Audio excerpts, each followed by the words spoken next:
فضیلت نماز کے عنوان سے کچھ باتیں آپ کے گوش گزار کرنے کی کوشش کروں گا۔ اللہ تعالیٰ میری زبان پہ کلمۃ الحق جاری فرمائے۔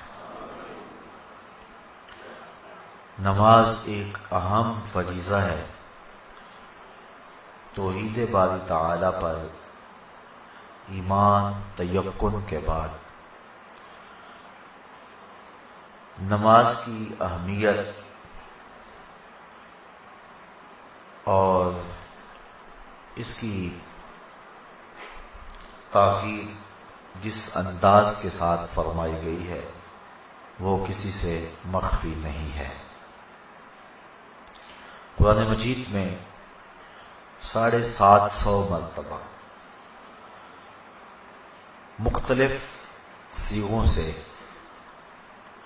نماز کا حکم صادر کیا گیا ہے۔ نماز اللہ کے قرب کا ذریعہ ہے۔ بندہ سجدے میں سب سے زیادہ اپنے رب سے قریب ہوتا ہے۔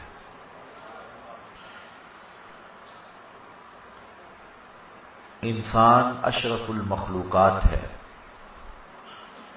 جتنی بھی مخلوقات کے انداز عبادت ہیں وہ سارے نماز کے اندر جمع کر دیے گئے۔ قیام، رکوع، قومہ، جلسہ، سارا کچھ نماز کے اندر جمع کر دیا گیا۔ بلکہ ایک روایت میں آتا ہے کہ جب کوئی شخص نماز پڑھنے کے لیے کھڑا ہوتا ہے تو فرشتوں کی 10 صفیں ہیں جو تعجب اور رشک کرتی۔ صاحب قوت القلوب شیخ ابو طالب مکی نے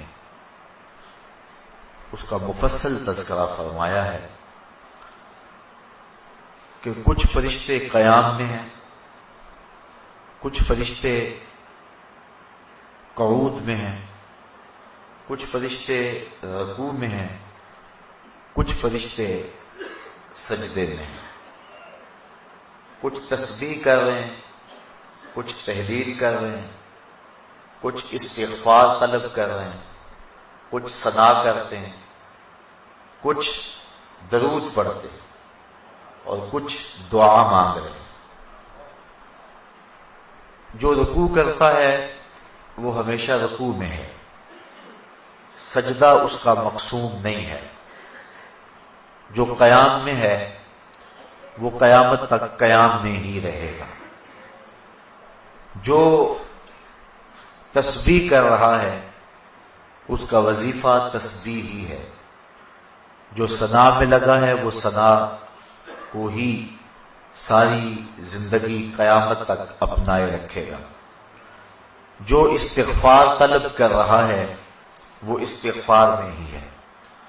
لیکن جب انسان نماز کے لیے کھڑے ہوتے ہیں تو یہ 10 صفیں جو فرشتوں کی ہیں یہ انسان پہ رشک کرتی ہیں، اس اعتبار کے کہ جو قیام میں ہے وہ کہتے ہیں کہ میری نماز میں تو صرف قیام ہے، لیکن یہ انسان کتنا خوش نصیب ہے کہ اس کی نماز میں قیام بھی ہے، رکوع بھی ہے، سجدہ بھی ہے، قعود بھی ہے۔ استغفار والے کہتے ہیں کہ میرے پاس صرف استغفار ہے، ثنا والا کہتا ہے کہ میرے پاس صرف ساری زندگی ثنا ہے، لیکن اس کی نماز میں ثنا بھی ہے، اس کی نماز کے اندر استغفار بھی ہے، اس کی نماز کے اندر دعا بھی ہے، اس کی نماز کے اندر درود بھی ہے، اس کی نماز کے اندر سلام بھی ہے۔ تو اس طرح فرشتوں کی جو 10 صفیں ہیں جو مختلف نوعیت کے طرز عبادت میں لگی ہوئی ہیں، تو حضرت انسان کی عبادت پر فرشتے بھی رشک کرتے ہیں کہ یہ کتنا اللہ کا مقرب ہے کہ اللہ نے اپنی عبادت کے سارے طریقے اور اپنے کو پکارنے کے سارے انداز ایک انسان کو عطا کر دیے۔ نماز اللہ کے قرب کا سب سے بڑا ذریعہ ہے۔ حضرت شیخ مجدد الفسانی علیہ رحمہ فرماتے ہیں کہ جو لذت نماز میں ہے وہ کسی اور جگہ موجود نہیں ہو سکتی ہے۔ نماز کی فضیلت، مجد و شرف، اس کا انداز اور اس کا آپ اندازہ اس سے لگا سکتے ہیں کہ نماز تو مجد و شرف اور فضل و کمال کا سبب ہے ہی، جو اذان ہے اس کی اتنی برکتیں ہیں کہ حضور نبی رحمت صلی اللہ علیہ وآلہ وسلم نے فرمایا المؤذنون اطول الناس اعناقا یوم القیامہ، قیامت کے دن سب سے اونچی گردنیں اذان دینے والوں کی ہوں گی۔ یہ حضرت معاویہ رضی اللہ تعالی عنہ سے مروی ہے۔ قیامت کے میدان کے اندر جب لوگ چلیں گے تو سب سے اونچی گردنیں مؤذن اذان دینے والوں کی ہوں گی۔ بلکہ ایک شخص حضور کی خدمت میں حاضر ہوا اور وہ عرض کرتا ہے کہ حضور مجھے ایسے عمل کی نشاندہی کیجیے کہ میں وہ عمل کر کے جنت میں داخل ہو جاؤں۔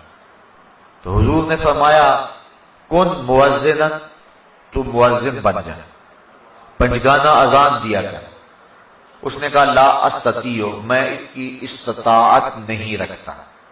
وقت پر آنا، سب نمازیوں سے پہلے آنا اور وقت کا خیال رکھتے ہوئے اذان دینا، یہ سب سے مشکل کام ہے۔ اس نے کہا کہ میں اس کی استطاعت نہیں رکھتا۔ فرمایا کن اماما، اچھا پھر تو امام بن جا۔ اس نے عرض کی لا استطیع، میں اس کی استطاعت بھی نہیں رکھتا۔ تو پھر حضور نے ارشاد فرمایا فقم بإزاء الامام، تو پھر امام کے پیچھے کھڑا ہو جانے والا ہو جا۔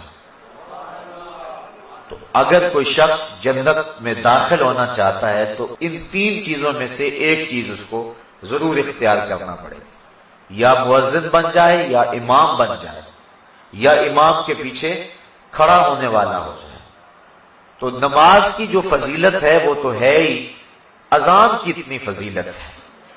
کل قیامت کے دن مؤذن حضرت بلال حبشی کی قیادت کے اندر جنت میں جائیں گے اور ان کی گردنیں لوگوں سے بلند ہوگی۔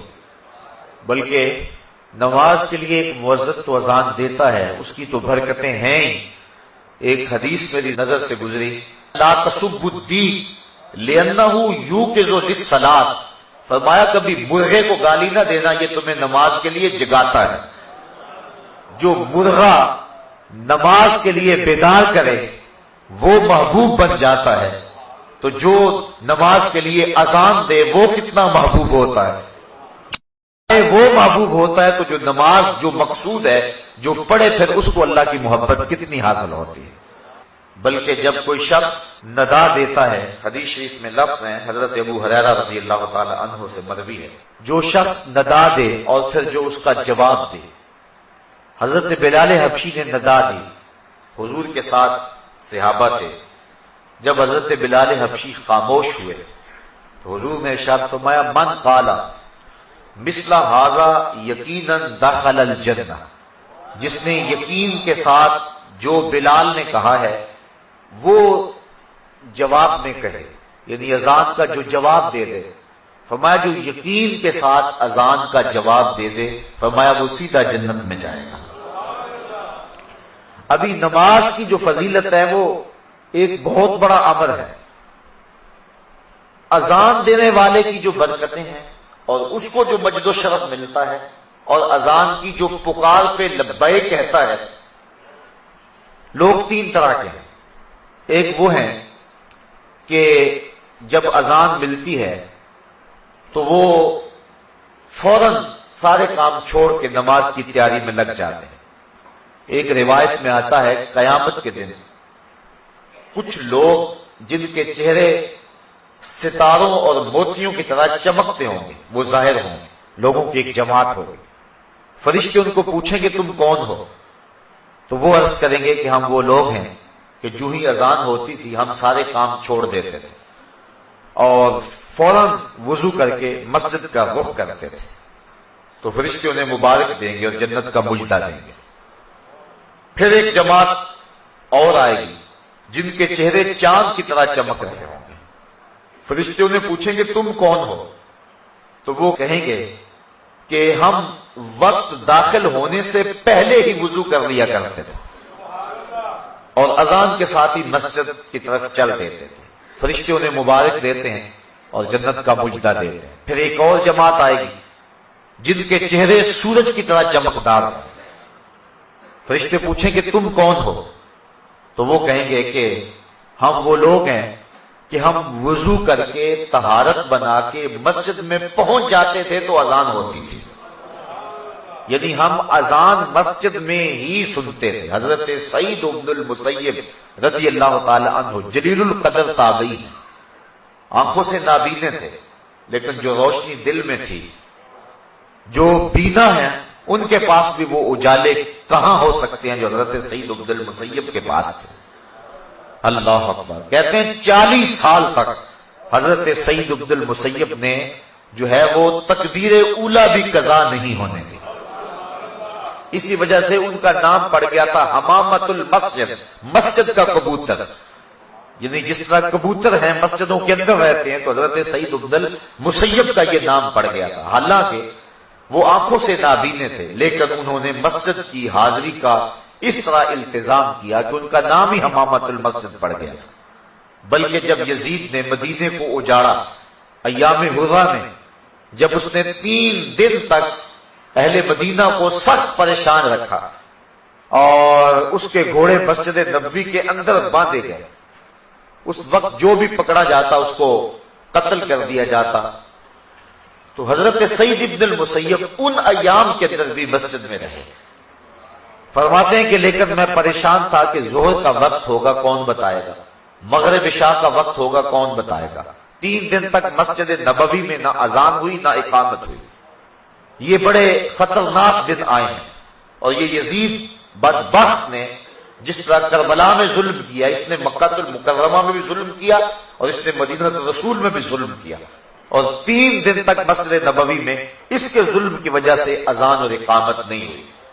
حضرت سعید بن المسیب آنکھوں سے نابینے تھے، اور جب بھی کوئی یزید کے فوجی آتے تو نابینا سمجھ کے چھوڑ جاتے۔ فرماتے ہیں میں پریشان تھا کہ مجھے نمازوں کے وقت کا کون بتائے گا۔ اس مشکل وقت میں انہیں یہ پریشانی لاحق تھی کہ کہیں نماز کا وقت نہ گزر جائے۔ تو کہتے میں حضور کے روضے کے پاس بیٹھا تھا، فلم ازل اسمع الاذان والاقامۃ من قبر رسول اللہ صلی اللہ علیہ وسلم۔ اور میں جب بھی پھر نماز کا وقت آیا، گنبد خضرا سے اذان کی آواز بھی آئی اور اقامت کی آواز بھی آئی۔ تو جو شخص اہتمام کریں کہ ہم نے تکبیر اولا کو قضا نہیں کرنا ہے، ان کے لیے پھر اللہ یوں بھی اہتمام فرما دیتا ہے۔ ان حالات میں بھی ان کی تکبیر اولا قضا نہیں ہوئی اور 3 دن تک گنبد خضرا کے مکین کے ساتھ مل کے نمازیں پڑھتے رہے۔ یہ حضرت سعید بن المسیب رضی اللہ تعالی عنہ کا اعزاز ہے، یہ ان کی تکریم ہے، یہ ان کی عزت افزائی ہے۔ اللہ اکبر۔ حضور فرمایا کچھ لوگ مسجدوں کی میخیں ہوتی ہیں، جس طرح کیل ٹھکا ہوتا ہے وہ مسجدوں میں یوں وابستہ ہوتے، اور اگر کسی وجہ سے وہ مسجد کی حاضری سے قاصر ہو، بیماری کی وجہ سے اگر وہ مسجد میں نہیں آ رہے، اللہ کے فرشتے ان کا حال پوچھنے کے لیے جاتے ہیں۔ یہ ان کا اعزاز ہے، یہ ان کی تکریم ہے۔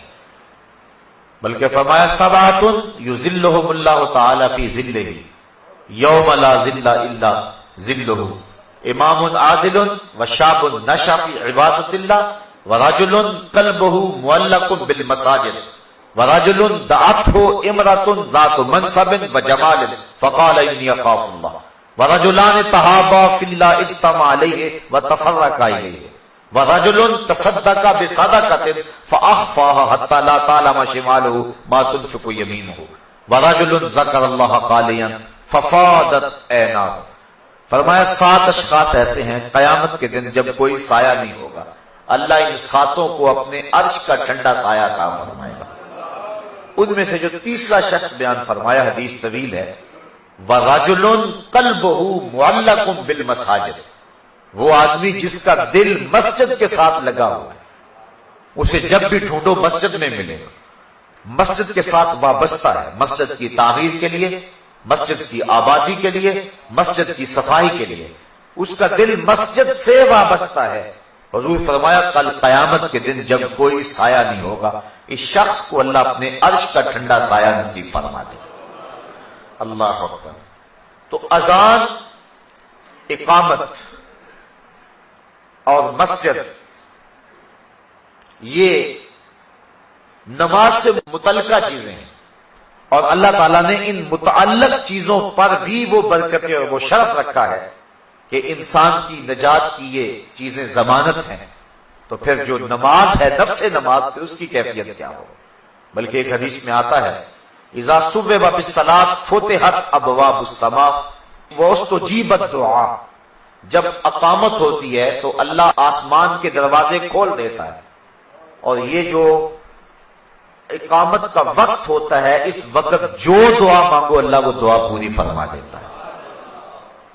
اور حضرت انس رضی اللہ تعالی عنہ سے روایت ہے کہ اقامت اور اذان کے درمیان کا جو وقفہ ہوتا ہے، اس وقفے میں جو بھی دعا مانگی جائے اللہ تعالیٰ اس دعا کو قبول فرماتا ہے، رد نہیں کرتا۔ بلکہ حضور نے ارشاد فرمایا کہ اس وقت اللہ سے دعا مانگ لیا کرو۔ صحابہ نے عرض کی حضور پھر کون سی دعا مانگے؟ اس وقت، اس اہم وقت میں ہم اللہ سے کون سی دعا مانگے؟ حضور نے فرمایا صلی اللہ العافیۃ فی الدنیا والآخرہ، اللہ سے دنیا اور آخرت دونوں جہاں کی بہتری اور عافیت طلب کر لیا کرو، یعنی دنیا بھی ٹھیک ہو جائے، آخرت بھی ٹھیک ہو جائے۔ مومن دونوں جہانوں کا طلبگار ہے۔ ایک صحابی کو دیکھا سخت کمزور ہے، فرمایا تمہاری یہ حالت کیا ہوئی؟ عرض کی حضور میں نے اللہ سے دعا مانگی کہ جو دکھ تکلیفیں میرے مقدر کی ہیں وہ آخرت میں نہ آئیں، دنیا پہ ہی آ جائیں، اور میں دنیا پہ سارے دکھ اور عذاب اور مصیبتیں جھیل لوں تاکہ میری آخرت صاف ہو جائے۔ بظاہر یہ بڑی ایک ایسی بات تھی جس پہ داد دی جاتی کہ اس نے آخرت کو اختیار کیا، لیکن حضور اس بات پر خوش نہیں ہوئے۔ فرمایا تو نے یہ کیوں کہا ہے کہ میرے حصے کی جو تکلیفیں ہیں وہ دنیا پہ ہی آ جائیں، آخرت میں نہ آئے؟ تو نے یہ کیوں نہیں کہا ربنا آتنا فی الدنیا حسنۃ وفی الآخرۃ حسنۃ، اے اللہ مجھے دنیا میں بھی بہتریاں دے دے، آخرت میں بھی بہتریاں دے دے۔ جو مومن ہے وہ دونوں جہاں کی بہتریاں چاہتا ہے۔ یہ نہیں ہے کہ دنیا کے اوپر پستے رہیں، ہم دنیا کے اوپر پسنے کے لیے نہیں آئے۔ امت مسلمہ دنیا آخرت دونوں کی طالب اور دونوں کی چاہنے والی، اور اللہ کے خزانے بڑے وسیع ہیں، اس لیے جب اس سے مانگو تو کھل کے مانگو، تم اپنے دامن کو تنگ پاؤ گے، اس کے خزانوں میں کمی نہیں ہے۔ اس لیے اپنے لیے بھی مانگو، اوروں کے لیے بھی مانگو، دنیا بھی مانگو، دین بھی مانگو، آخرت بھی مانگو۔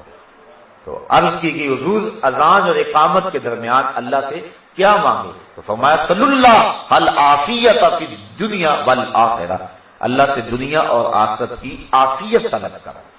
تو یہ قبولیت کے لمحے ہیں جہاں جو دعا کی جائے اللہ اس دعا کو مستجاب فرماتا ہے۔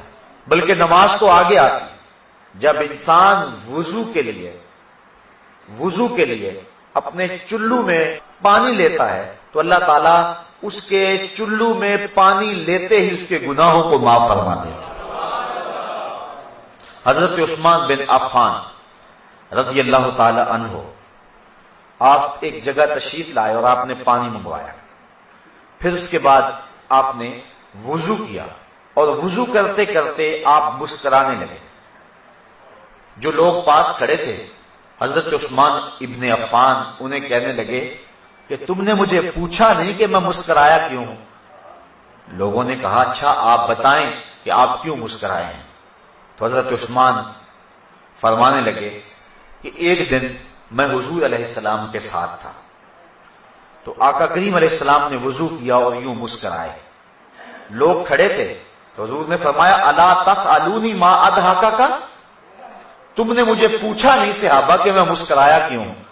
تو صحابہ نے عرض کی ما اضحکک یا رسول اللہ، حضور آپ ارشاد فرمائے نا کہ آپ کیوں مسکرائے؟ تو حضور نے ارشاد فرمایا ان العبد اذا دعا بوضوء فغسل وجهه حتى الله عنه كل خطيئة اصابها بوجهه واذا غسل ذراعيه كان كذلك واذا طهر قدميه كان كذلك فرمایا جب کوئی شخص وضو کے لیے پانی منگواتا ہے اور پانی منگوا کے اپنے چہرے کو دھوتا ہے، اللہ ہر خطا کو چہرے سے دور کر دیتا ہے. اور اسی طرح جب وہ اپنے بازو دھوتا ہے تو ہاتھوں کے سارے گناہ اللہ تعالیٰ دھو ڈالتا ہے. اور اسی طرح جب وہ اپنے پاؤں کو دھوتا ہے تو اللہ تعالیٰ جل شانہ پاؤں کے سارے گناہوں کو دھو ڈالتا ہے. نماز کا فضل و شرف اور اس کی فضیلت وہ تو مسلمہ ہے. نماز سے پہلے جو عمل ہے اللہ اس کی برکتوں سے گناہ گار کو جہنم کی آگ سے آزادی بخشتا ہے. بلکہ جس جگہ پر نماز پڑھنی ہے اگر اس جگہ کو کوئی شخص اس کی صفائی ستھرائی کرے، ایک حدیث کے اندر لفظ ہے کہ اخراج القمامات منہا مہور الحور العین، جو شخص مسجد سے کوئی تکلیف دہ چیز، کوڑا کرکٹ یا کوئی گندگی وہاں سے نکال کر کے باہر پھینکے تو حضور نے فرمایا یہ موٹی آنکھ والی حوروں کا حق مہر ہے.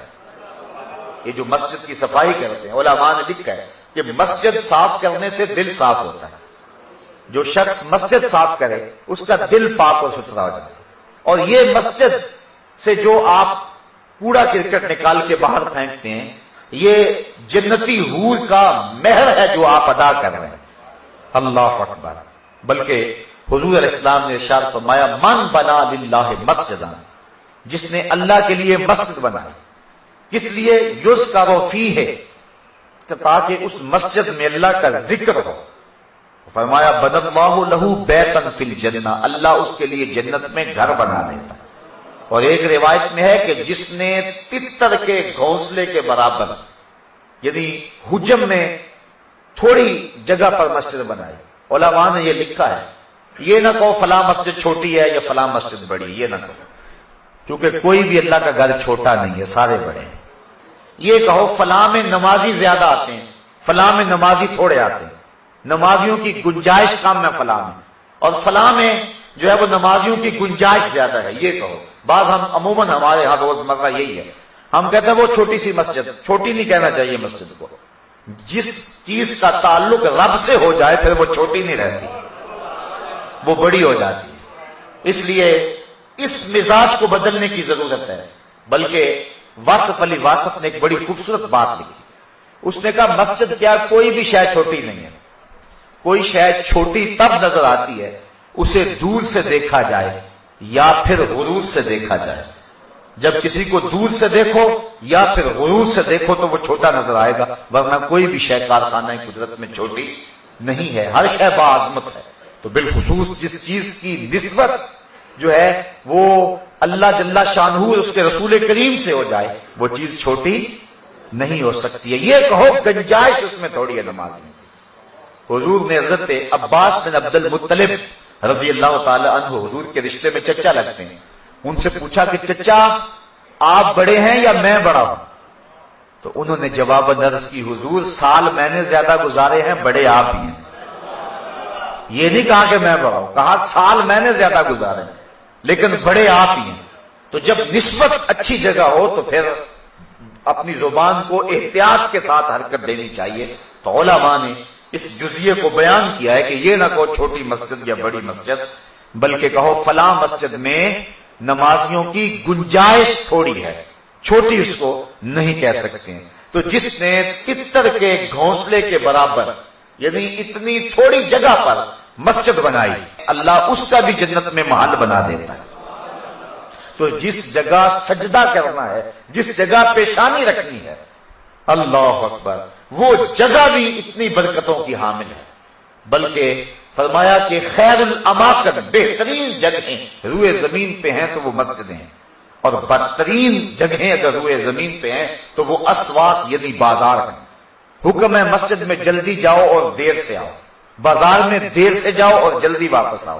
گو ہمارا انداز اس سے مختلف ہے لیکن حکم یہی ہے کہ مسجد میں جلدی جاؤ، دیر سے واپس پلٹو. بلکہ ایک حدیث میں آتا ہے جس نے نماز فجر مسجد میں پڑھی اور پھر وہ ذکر و اذکار میں لگا رہا، بیٹھا رہا حتیٰ کہ سورج طلوع ہو گیا، اور پھر اس نے 2 رکعت پڑھے جس کو صلاۃ الاشراق کہتے ہیں، تو فرمایا اس کو مقبول حج اور عمرے کا اللہ ثواب عطا فرماتا.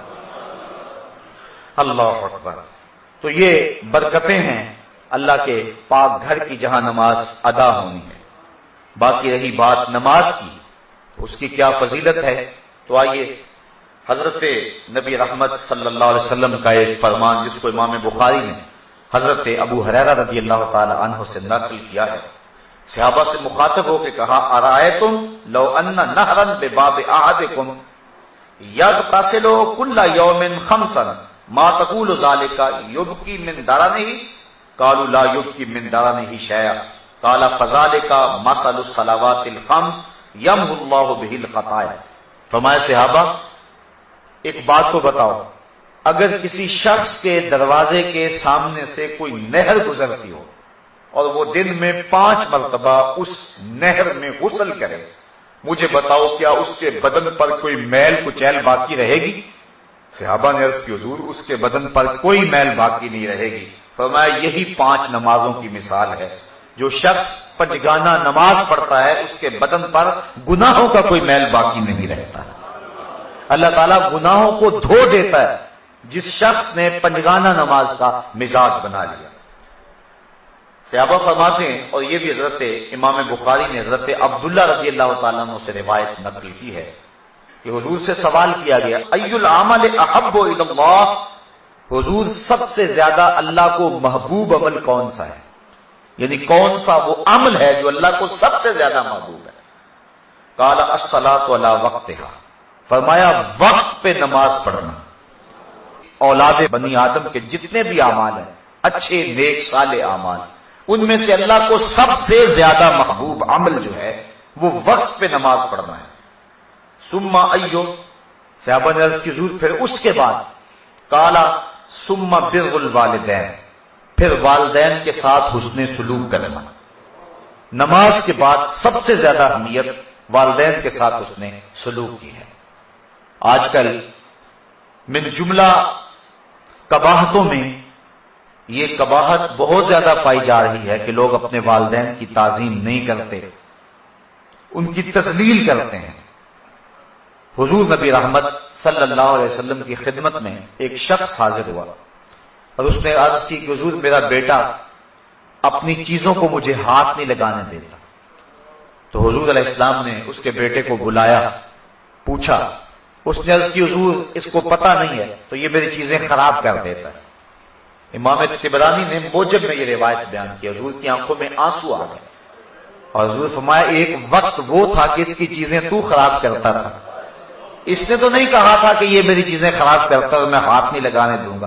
پھر حضور نے وہ تاریخ ساز جملہ ارشاد فرمایا انت و مالک لابیک، فرمایا تو بھی اور تیرا مال بھی تیرے باپ کا ہے، یعنی باپ جس طرح چاہے تصرف کر سکتا ہے تو اس کو روک نہیں سکتا ہے۔ تو والدین کی نافرمانی اللہ کی رحمتوں سے انسان کو محروم کر دیتی ہے، اور والدین کی فرما برداری اللہ کی رحمتوں کا حقدار بناتی ہے۔ ایک حدیث میں آتا ہے کہ 4 اشخاص ایسے ہیں کہ جب قیامت کا دن ہوگا تو جنت میں جانے سے انہیں کوئی شے بھی رکاوٹ نہیں ہوگی۔ ایک وہ شخص کہ جس نے ایسی سچی توبہ کی کہ گناہ کی طرف پلٹنا اتنا مشکل ہے جس طرح تھن سے نکلا ہوا دودھ واپس جانا مشکل ہوتا ہے، اور دوسرا وہ شخص جس نے اپنے والدین کو راضی کر رکھا، اور تیسری وہ خاتون جو اس حال میں مری کہ اس کا شوہر اس کے اوپر راضی تھا، اور چوتھا وہ شخص جس کے ذرائع آمدنی تھوڑے ہیں لیکن عیال کثیر ہے، اولاد زیادہ ہے، لیکن اس کے باوجود اس نے اپنی اولاد کے پیٹ میں حرام کا ایک لقمہ بھی نہ جانے دیا۔ تو فرمایا کل قیامت کے دن کوئی چیز اس کو جنت میں جانے سے نہیں روک سکے۔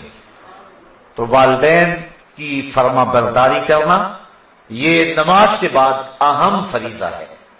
والدین مبتلا ہیں تکلیف میں اور بندہ کہتا ہے کہ میں جہاد پہ جاؤں، حضور نے اس کی حوصلہ شکنی فرمائی، اور وہ بخاری شریف کی روایت ہے۔ ایک شخص نے اذن جہاد طلب کیا تو فرمایا احی والدہ کا، کیا تیرے والدین زندہ ہیں؟ قال نعم، عرض کی ہاں حضور میرے والدین زندہ ہیں۔ قال ففیہما فجاہد، کہا جا ان کی خدمت کر، یہی تیرا جہاد ہے۔ والدین فالج زدہ اور بیٹا تبلیغی چلا کاٹنے گیا ہو، اسلام تو اس کی حوصلہ افزائی نہیں کرتا۔ ماں باپ کو ضرورت ہو اور بیٹا پیر کی چوکھٹ پہ جا کے بیٹھا ہو، اسلام تو اس کی حوصلہ افزائی نہیں کرتا۔ ہمارے سامنے حضرت اویس کرنی کی مثال موجود ہے۔ حضور قمیص کے بٹن کھول کھول کے لمبے سانس لیا کرتے تھے اور فرماتے مجھے یمن سے یار کی خوشبو آتی ہے۔ کسی نے کہا حضور وہ کون ہے جو آپ کو ملنے بھی نہیں آیا؟ لوگ کہاں کہاں سے آگے، یمن تو دور بھی نہیں ہے، تو وہ ملنے بھی نہیں آیا آپ کو؟ تو فرمایا اس کی بوڑھی اور نابینا ماں ہے جس کی خدمت اسے میرے حضور آنے سے روکے ہوئے، بلکہ فرمایا کوئی اویس کو ملے اور میرا سلام دے اور اس کو کہے کہ میری امت کی بخشش کی دعا کرے۔ حضرت عمر فاروق اور حضرت علی المرتضیٰ دونوں گئے، حضور کا سلام پیش کیا۔ حضرت اویس کرنی نے جب سنا تو آنکھوں میں آنسو ڈالا ہے اور بار بار کہتے تھے بتاؤ حضور کے لبوں پہ میرا نام کیسے آیا تھا، کیسے کہا تھا اویس کو سلام دینا؟ جب محبتوں کے امجتے ہوئے یہ جذبے دیکھے کہا اتنا پیار حضور سے تو ملنے کیوں نہیں آیا؟ جب یہ بات کہی تو حضرت اویس نے رخ کو بدلا، کہا تم نے میرے رسول کو دیکھا ہے؟ کہا ہاں ہم تو شام سویرے رہتے ہی خدمت میں تھے۔ کہا پھر بتاؤ حضور کے ابرو جڑے ہوئے تھے یا کھلے ہوئے تھے؟ اب یہ حیرت زدہ ہو گئے۔ کہا مجھ سے پوچھ لو جس نے نہیں دیکھا، کوئی دور سے دیکھتا تو جڑے ہوئے نظر آتے، قریب آ کے دیکھتا تو کھلے ہوئے نظر آتے۔ تو معلوم یہ ہوا کہ جو ماں باپ کی خدمت میں رہا وہ حضور کی صحبت سے بھی محروم نہیں رہا، حضور کے قرب کی دولت سے بھی وہ مالا مال رہا ہے۔ حضرت بایزید بستامی کہتے ہیں کہ میں نے اپنی ماں کے آگے ہاتھ جوڑے، میں نے کہا امی تیرے حق ادا کروں یا کہ اللہ کے حق ادا کروں؟ اپنے حق معاف کر دے، میں اللہ کو منا لیتا ہوں۔ ماں نے کہا جاؤ بیٹا۔ 12 سال جنگلوں میں گھومتے رہے۔ ایک دن بستان کے قریب سے گزر رہے تھے، دل میں خیال آیا جاتے جاتے ماں کو سلام کر جاؤں۔ دروازے کو دستک دینے لگا، رات کا موقع تھا۔ خیال آیا کہ ساری زندگی ماں کو سکھ نہیں دیا، دکھ بھی کیوں دوں؟ ماں سوئی ہوگی، میرے لیے اٹھے گی؟ دروازے کے ساتھ لگ کے کھڑے ہو گئے۔ سردیوں کی لمبی رات تھی، ساری رات بیت گئی۔ جب سحری کا وقت ہوا، اندر سے جو نالی آتی تھی وہاں سے پانی آیا۔ سمجھ گئے میری ماں سحری کے لیے اور تہجد کے لیے بیدار ہوئی اور یہ اس کے وضو کا پانی ہے۔ دروازے کو دستک دی، اندر سے آواز آئی بیٹا بایزید ٹھہرو میں آتی ہوں۔ مائیں تو بیٹوں کے دستک کے انداز سے جانتی ہوتی ہیں یہ کون سا بیٹا دستک دے رہا ہے، یہ ماں کا پیار ہے۔ ماں نے دروازہ کھولا۔ حضرت بایزید بستامی کہتے ہیں کہ پھٹے ہوئے کپڑے، پیوند لگے ہوئے اور بکھری ہوئی حالت۔ ماں نے جب دیکھا تو آنکھوں میں آنسو مڈائے۔ 12 سال کے بعد بیٹے کو دیکھا تھا۔ ماں نے جب دیکھا تو ہاتھ اٹھا لیے، کہا مالک میرا بیٹا بایزید تیری طلب میں نکلا تھا، تو نے ابھی تک اسے اپنا قرب نہیں دیا۔ یہ جملے تھے ماں کی زبان پر۔ حضرت بایزید کہتے ہیں 12 سال کی ریاستوں سے مجھے جو کچھ نہیں ملا تھا ان جملوں سے مل گیا۔ میں نے کہا مالک میں تجھے کہاں ڈھونڈ رہا ہوں، تو ماں کی دعاؤں میں ہے۔ تو اگر والدین ناراض ہیں تو عبادت نہیں ہے۔ اور ایک روایت میں آتا ہے جس نے والدین کو تنگ کیا اور اس کے والدین ناراض تھے، قیامت کے دن وہ جنت کی خوشبو بھی نہیں پائے گا، اور جنت کی خوشبو 500 سال کی مسافت سے آنا شروع ہو جائے گی، لیکن وہ جنت کی خوشبو بھی نہیں پائے گا جس کے والدین اس پہ راضی نہیں ہیں۔ تو فرمایا پہلی چیز کیا؟ اللہ کو جو محبوب ترین عمل ہے وہ وقت پہ نماز پڑھنا ہے۔ دوسرا محبوب عمل بر الوالدین، والدین کے ساتھ حسن سلوک کرنا۔ صحابہ نے عرض کی ثم ایو حضور پھر کون سا عمل ہے؟ قال الجہاد فی سبیل اللہ، کہا اللہ کے راستے کے اندر جہاد کرنا۔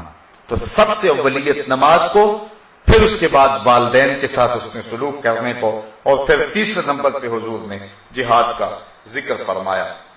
حضرت سلمان فارسی رضی اللہ تعالی عنہ سے ایک روایت ہے، اور روایت بیان کرتے ہیں حضرت ابو عثمان رضی اللہ تعالی عنہ، کہتے ہیں ایک دن میں حضرت سلمان فارسی رضی اللہ تعالی عنہ کے ہمراہ کسی سفر میں تھا۔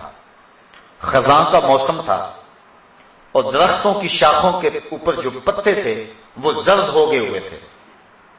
ایک درخت آیا جس کی ایک شاخ لٹک رہی تھی اور جس کے اوپر زرد پتوں کا گہنا تھا۔ حضرت سلمان فارسی نے اس شاخ کو پکڑا اور جھٹکا دیا، جتنے پتے تھے گر گئے۔ اس منظر کو دیکھ کر کے میں محظوظ ہو رہا تھا کہ حضرت سلمان فارسی میری طرف توجہ پذیر ہوئے اور کہنے لگے ابو عثمان تو نے پوچھا نہیں کہ میں نے ایسا کیوں کیا ہے؟ تو میں نے کہا کہ حضرت آپ بتا دیجئے آپ نے ایسا کیوں کیا ہے؟ کہا ایک دن میں حضور کے ساتھ تھا، سفر کا موقع تھا اور موسم یہی تھا، درخت کی ایک شاخ لٹک رہی تھی جس کے اوپر زرد پتے تھے، حضور آگے بڑھے اور شاخ کو پکڑ کے حضور نے جھٹکا دیا تو جتنے بھی اس کے اوپر پتے تھے سارے گر گئے اور شاخ اسی طرح خالی ہو گئی۔ تو میں بھی اس منظر کو دیکھ کے معزوز ہوتا رہا۔ حضور نے میری طرف توجہ کی اور فرمایا سلمان تو نے مجھے پوچھا نہیں کہ میں نے ایسا کیوں کیا؟ حضرت سلمان فارسی کہتے ہیں میں نے عرض کی بندہ نواز آپ ارشاد کر دیں کہ آپ نے ایسا کیوں کیا؟ تو حضور نے فرمایا جس طرح میں نے اس شاخ کو جنبش دی اور اس کے اوپر کوئی پتا باقی نہیں رہا، جب کوئی شخص نماز کے لیے کھڑا ہوتا ہے اس طرح سارے گناہ اس کے بدن سے جھڑ جاتے ہیں۔ تو یہ نماز کی برکات ہیں۔ حضور نے ارشاد فرمایا مفتاح الجنت الصلاۃ، جنت کی چابی نماز ہے، یعنی چابی کے بغیر تالا نہیں کھلتا۔ تو اگر جنت میں جانے کی آرزو ہے تو پھر نماز کی ادائیگی کا مزاج بنانا ہوگا۔ نماز کی ادائیگی کا مزاج بنا لیں گے تو یہ جنت کو کھولنے والی مفتاح الجنہ، جنت کی یہ چابی ہے۔ بلکہ حضور علیہ السلام نے ارشاد فرمایا اول ما یحاسب بہ العبد یوم القیامہ الصلاۃ، قیامت کے دن بندے سے سب سے پہلا سوال نماز کا ہوگا۔ اگر پہلے سوال کے اندر ہی انسان بے بس ہو گیا تو باقی معاملے تو خراب ہو گئے، اور جس نے اس کے جواب کے اندر آسانی پائی اس کے باقی معاملے بھی اللہ ٹھیک فرما دے گا۔ تو قیامت کے دن بندوں سے سب سے پہلا سوال جو ہے وہ نماز کا ہوگا۔ اور میرے اور آپ کے آقا و مولا نے فرمایا حبب الیہ من دنیاکم ثلاث، لوگوں تمہاری دنیا سے مجھے صرف 3 چیزیں پسند ہیں، الطیب والنساء وجعلت قرۃ عینی فی الصلاۃ، خوشبو منکوحہ عورتیں اور میری آنکھوں کی ٹھنڈک نماز میں رکھی گئی ہے۔ حضور نے نماز کو اپنی آنکھوں کی ٹھنڈک قرار دیا۔ بلکہ نماز کی برکات کا عالم یہ ہے کہ حضور نبی رحمت صلی اللہ علیہ وآلہ وسلم نے ارشاد فرمایا، حضرت ربیعہ بن قعب اسلمی رضی اللہ تعالی عنہ حضور کی خدمت میں حاضر تھے اور حضور کی خدمت کیا کرتے تھے۔ تو حضور نے فرمایا سل، کوئی سوال کر لیجئے، مانگ لیجئے، ہیں آج وہ مائل بعطا اور بھی کچھ مانگ۔ اللہ اکبر، سل، مانگ لیجئے۔ تو حضرت ربیعہ نے کیا مانگا؟ حضرت ربیعہ کہتے ہیں فقلت، تو میں نے عرض کی اسألک مرافقتک فی الجنہ، حضور یہاں جس طرح مجھے آپ کا قرب حاصل ہے جنت میں بھی آپ کا قرب نصیب ہو جائے۔ جنت کا لطف تو تبھی نصیب ہوگا کہ اگر آپ کی مرافقت نصیب ہو جائے۔ تو حضور علیہ السلام نے فرمایا او غیر ذالک، یہ تو مل گیا، کچھ اور مانگ لو۔ اللہ اکبر۔ تو میں نے عرض کی فقلت هو ذاک، میں نے کہا حضور بس یہی کافی، جنت میں آپ کا قرب مل جائے تو مجھے اور کیا چاہیے؟ شاید اسی کا نام ہے توہین جستجو، ہو منزل کی تلاش تیرے نقش کفے پا کے بعد۔ اگر آپ کا قرب نصیب ہو جائے تو مجھے اور کسی چیز کی طلب رہتی نہیں ہے، کوئی بھوک ہی نہیں باقی رہتی۔ میں نے کہا بس حضور کافی ہے، ہوا ذاک، بس کافی ہے۔ حضور نے فرمایا فَأَعِنِّي عَلَى نَفْسِكَ بِكَثْرَةِ السُّجُودِ، تو فرمایا کہ کثرت سجود کے ساتھ میری مدد کرنا، یعنی اگر تم جنت جانا چاہتے ہو میں تمہیں وعدہ دیتا ہوں، لیکن یہ نہیں کہ میرے وعدے پر تم جنت کی آرزو میں، جنت کی خواہش میں جو میں نے تم کو وعدہ دیا وہ وعدہ پورا ہوگا، لیکن اس کا یہ مطلب نہیں کہ تم سجدے چھوڑ دو۔ فرمایا اس وعدے کی تکمیل کے لیے تم نے میری کثرت سجود کے ساتھ مدد کرنی ہے۔ تو جنت کی چونکہ چابی ہی نماز ہے، اس لیے حضور نے حضرت ربیعہ کو جنت کی بشارت دینے کے بعد بھی یہ بات کہی کہ کثرت سجود سے تو نے میری مدد کرنی ہے۔ کچھ لوگ حدیث کا پہلا حصہ تو بیان کر دیتے ہیں، اگلا حصہ چھوڑ دیتے ہیں۔ حضور نے وعدہ جنت دیا، لیکن اس کا یہ مطلب نہیں ہے کہ وعدہ جنت کے بعد وہ سجدوں کو چھوڑ دے۔ حضور نے 10 صحابہ عشرہ مبشرہ کے لیے وعدہ جنت دیا، لیکن اس کے باوجود وہ نماز کے معاملے کے اندر کبھی کسی سستی کا ارتکاب نہیں کیا کرتے تھے، بلکہ وہ بہت زیادہ کثرت کے ساتھ سجدے کرنے والے تھے۔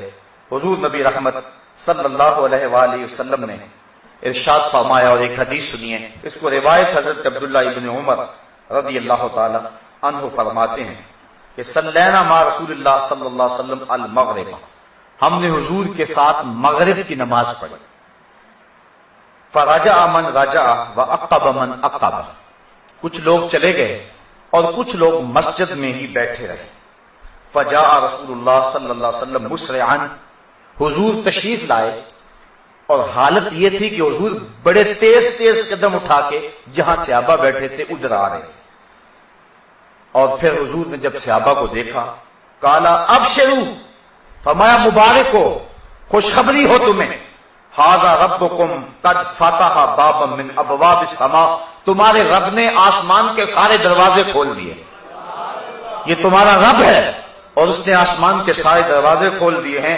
یباہی بکم الملائکہ، اور وہ فرشتوں میں فخر کر رہا ہے تمہاری وجہ سے، فرشتوں کے اندر اللہ فخر فرما رہا ہے، اور کیا فرما رہا ہے، یقول، وہ کہتا ہے، انظروا الی عبادی قد قضوا فریضۃ وهم ينتظرون اخرى، اللہ فرماتا ہے اور میرے بندوں کو دیکھو، انہوں نے ایک نماز پڑھ لی ہے اور دوسری نماز کے انتظار میں بیٹھے ہوئے ہیں، تمہارے اس عمل کی وجہ سے اور تمہارے اس دوسری عشاء کی نماز کے انتظار کی وجہ سے اللہ فرشتوں میں فخر فرما رہا ہے، فرشتوں ذرا جھک کے نظر دوڑا کے ذرا میرے بندوں کی ادا کو تو دیکھو کہ وہ ایک نماز پڑھ کے دوسری نماز کا انتظار کر رہے ہیں۔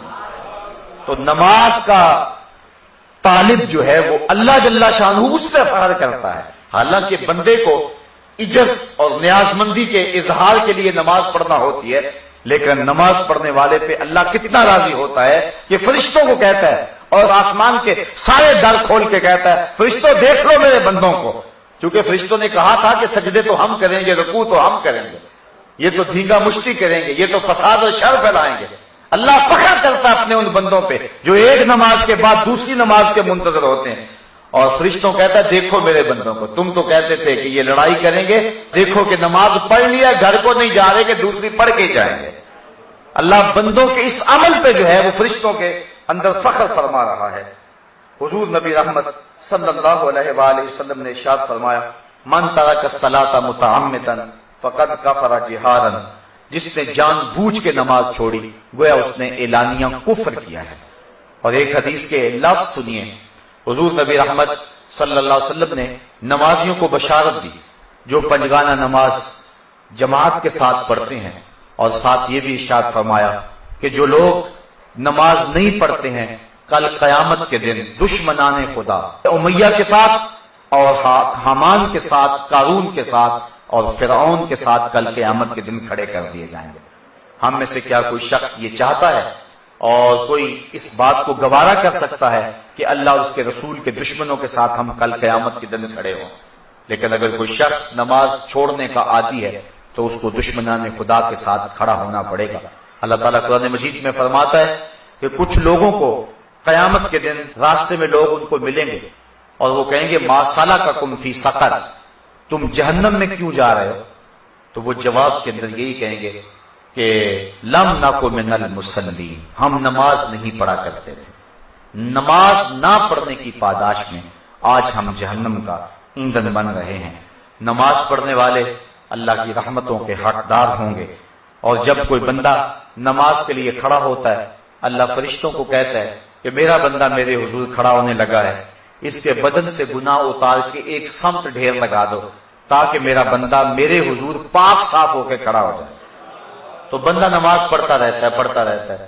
حدیث میں آتا ہے کہ جب نماز مکمل کر کے جانے لگتا ہے تو فرشتے بارگاہ عزتی میں عرض کرتے ہیں مالک تیرا بندہ نماز پڑھ کے اب واپس جانے لگا ہے، تو اب اس کے گناہوں کا جو ڈھیر الگ کیا ہوا تھا اب دوبارہ اس کے ساتھ لگا دے۔ اللہ فرماتا ہے اس سے گناہ تم نے اتار دی ہیں، اب اترے ہی رہنے دو، اور یہ میرا بندہ ستھرا ہو کے گھر کی طرف پلٹ جائے۔ تو یہ نماز کی برکات ہیں، بدن پہ میل نہیں رہتا، من ستھرا ہوتا ہے، چہرے پہ نور آتا ہے، اندر صفائی ملتی ہے، رزق میں برکت ہوتی ہے۔ جو شخص فجر کی نماز پڑھتا ہے سارا دن اس کو برکتیں نصیب ہوتی ہیں۔ اور ایک حدیث میں آتا ہے کہ جو شخص عشاء کی نماز پڑھ کے سو گیا اس کو آدھی رات تک جاگنے کا ثواب ملا، اور جس نے صبح کی نماز جماعت کے ساتھ پڑھی اس کو پوری رات جو ہے وہ جاگنے کا ثواب ملا۔ تو حضور نے فرمایا جس کو مسجد میں آتے جاتے دیکھو اس کے ایمان کی گواہی دے دو کہ یہ مومن ہے۔ تو مسجد میں اہل ایمان جاتے ہیں اور مسجد اہل ایمان ہی آباد کرتے ہیں۔ صاحبو، نماز وہ پسندیدہ ترین عبادت ہے کہ اللہ کے محبوب علیہ السلام نے اس کو اپنی آنکھوں کی ٹھنڈک قرار دیا۔ وَجُعِلَتْ قُرَّةُ عَيْنِي فِي الصَّلَاةِ، فرمایا میری آنکھوں کی ٹھنڈک نماز کے اندر رکھی گئی ہے۔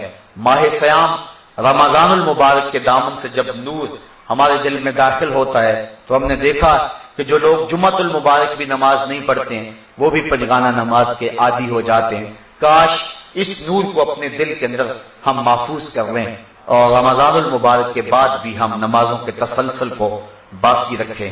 جس نے نماز ضائع کر دی گویا اس نے اپنے دین کو ضائع کر دیا، جس نے نماز قائم نہ کی اس نے دین کا ستون توڑ دیا، اور جس نے دین کا ستون توڑ دیا تو ستون کے بغیر چھت بلا کیسے قائم رہ سکتا ہے۔ اور یہ جو روایت میں نے آپ کے سامنے رکھی، من ترک الصلاۃ متعمدا فقد کفر جہارا، جس نے جان بوجھ کے نماز چھوڑی گویا اس نے اعلانیہ کفر کیا ہے۔ صحابہ فرماتے ہیں مومن اور کافر کے درمیان ہم تو فرق نماز کو سمجھتے تھے، جو نماز پڑھتا تھا ہم سمجھتے تھے مومن ہو گیا تبھی پڑھتا ہے، اور جو نماز نہیں پڑھتا تھا ہم سمجھتے تھے کہ وہ کافر ہے تبھی نہیں پڑھتا، مومن ہوتا تو ضرور پڑھتا۔ امام شافعی اور دیگر ائمہ کا فتویٰ یہ ہے کہ بے نمازی کو قتل کر دیا جائے، لیکن ہمارے امام حضرت امام اعظم ابو حنیفہ فرماتے ہیں نہیں، بے نمازی کو قتل نہ کیا جائے بلکہ اس کو حاکم وقت قید کر دے یہاں تک کہ وہ توبہ کرے اور نماز کا وعدہ کرے تو پھر اس کو چھوڑا جائے۔ حضرت غوث اعظم شیخ عبد القادر جیلانی علیہ رحمہ فرماتے ہیں کہ بے نمازی کو مسلمانوں کے قبرستان میں دفن نہ کرو۔ حضرت سلطان باہو فرماتے ہیں کہ بے نمازی سے خنزیر بھی پناہ مانگتا ہے۔ شیخ سعدی فرماتے ہیں بے نمازی کو قرض نہ دو، جو اللہ کا قرض ادا نہیں کرتا تمہارا قرض کیسے ادا کرے گا۔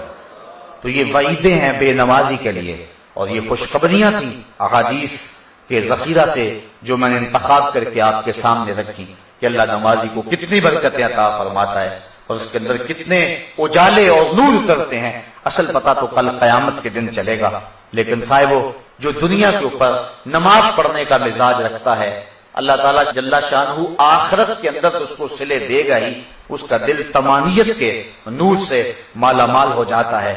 اور ذرا اظہار افسوس ہے ان لوگوں کے لیے کہ جو نماز نہیں پڑھتے ہیں۔ انسان اشرف المخلوقات ہے اور صبح لمبی تان کے سویا ہوتا ہے، ذرا غور تو کرے، صبح چڑیاں بھی اپنے گھونسلوں میں اللہ کا نام لے رہی ہوتی ہیں، اور حشرات الارض بھی اپنی بلوں سے سر نکال کے رب کا نام جپ رہے ہوتے ہیں۔ طوعاً و کرہاً کائنات کی کوئی چیز ایسی نہیں ہے جو رب کا نام نہ جپتی ہو۔ درخت، اشجار، کائنات کا ایک ایک ذرہ تمہارے رب کا نام جپنے والا ہے، تو جو اشرف المخلوقات ہے اس کا زیادہ حق ہے کہ وہ اپنے رب کے حضور بندگی کا سر جھکائے، لیکن یہ تکبر اور تمرد کے اندر آ کر کے اپنے رب کے حضور سجدے سے انکار کر دیتا ہے۔ علماء فرماتے ہیں کہ حضرت آدم علیہ السلام کو سجدہ کرنے سے انکار کیا تھا ابلیس نے، اللہ کو سجدہ کرنے سے انکار نہیں کیا تھا، اور وہ راندہ درگاہ ہو گیا۔ اور جو شخص 750 مرتبہ حکم کے باوجود اپنے رب کو سجدہ نہیں کرتا ہے اس کا پھر ٹھکانہ کیا ہوگا؟ شیطان نے تو حضرت آدم کو سجدہ نہیں کیا تھا، رب کو تو کرتا تھا، تو اللہ نے اس کو بھی راندہ درگاہ کر دیا، اور جو رب کو سجدہ نہیں کرتا ہے تو پھر اس کا ٹھکانہ کیا ہوگا؟ یہ سوچنے کی بات ہے اور بار بار سوچنے کی بات ہے۔ آج کی اس بابرکت محفل میں خواتین و حضرات یہ عزم کر کے اپنے دل میں جائیں کہ آج کے بعد نماز نہیں چھوڑیں گے۔ اللہ مجھے آپ کو اپنی رحمتوں اور کرم نوازیوں کا حصار دے۔ وآخر دعوانا ان الحمدللہ۔